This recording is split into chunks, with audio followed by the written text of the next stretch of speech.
Hastings Family Service has had many familiar faces working and volunteering for their organization over the years. In 2022, two of those familiar faces will be retiring in the first quarter of the year.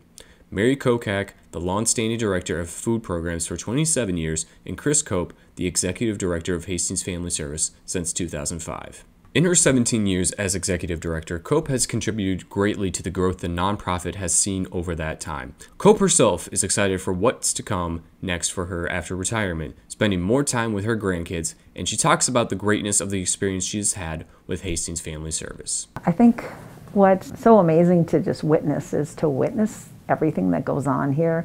And I had no idea what really went on here when I first got here. And what I learned is this community is just such an extraordinary community, and they're part of what makes the work possible. And it is truly a privilege to watch it all happen and to see the generosity and the number of volunteers. We have 400 volunteers here, and we couldn't even begin to do what we do every day if it weren't for all of the commitments and the dedication of this community. And so I think I'm proud of just this community. The Hastings community and the volunteers that have come through Hastings Family Service throughout the years will always stick with Koop. Whether it's the people that she works with or the people she's helped serve, there are so many fond memories she will always keep in her mind. You know, I think I'm going to miss the people. I know I'm going to miss the people. It makes me cry. There's just so many amazing people that come into this building every day. Whether it's our neighbors who need some help, and they're just so grateful, and just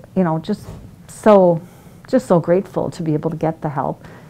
Then there's those volunteers who they're just here, they're with just the best attitude, and we're just blessed with people with all different backgrounds who bring their skills to the table so that we can be that much more efficient. And we've got an amazing team of staff and an amazing board of directors, and everybody's here for the right reason, because we all believe in doing good. And that's my greatest hope, is that the Hastings community will always prioritize doing good for others and doing good for your neighbors, and hopefully that'll help Hastings Family Service continue to be strong and meet the needs. Of course, the pandemic has impacted Hastings Family Service in ways that could not have been foreseen 2 years ago. However, since the start of March 2020, Hastings Family Service has been able to adapt and grow in ways Koop would not have expected in January of 2020, and it leaves her hopeful for what is to come for the nonprofit after she retires. The silver lining on just this horrific time that we're all living in right now is that the pandemic has pushed us to do things that possibly we would have never even considered, and to expand in ways we'd never thought about. The agency has so many more options to offer right now that weren't there before. And so it's exciting, because there's a lot of exciting things coming down the pike. We just purchased the building next door, and we're expanding into that. We just purchased a vehicle during the pandemic, and so we're just in the process of launching our food rescue, which allows us to go out and get more food at the local grocery stores, that it's donated directly from those grocery stores, doing food distribution, so we're bringing food out to places where before people had to come here. And so it's just really exciting to see all of the possibilities and just all the different ways that we're serving people right now, and there's some exciting things coming down the pike.